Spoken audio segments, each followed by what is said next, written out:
همش پر از آرزو و امید است. هر انسان خواسته ها داره، آرزوها داره. آیا شده چیزی خواسته باشه و نرسیده باشه؟ والا نه.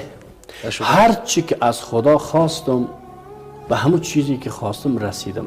فقط یک چیزش مانده، شهادت.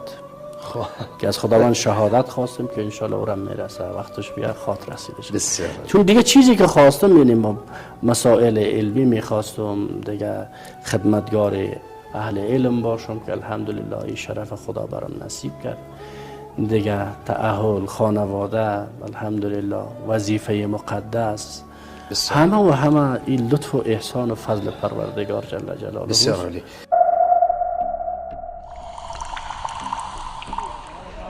مسلم جان سلام، خوب هستیم؟ بخیر. نمی‌جد وقت خطبه بود، وقت خطبه بود، در پایین منبر بم مانده بود، انفجار کرد و مولوی صاحب شهید شد. دیگه نمازگزارای زیاد دیگه هم زخمی شدن.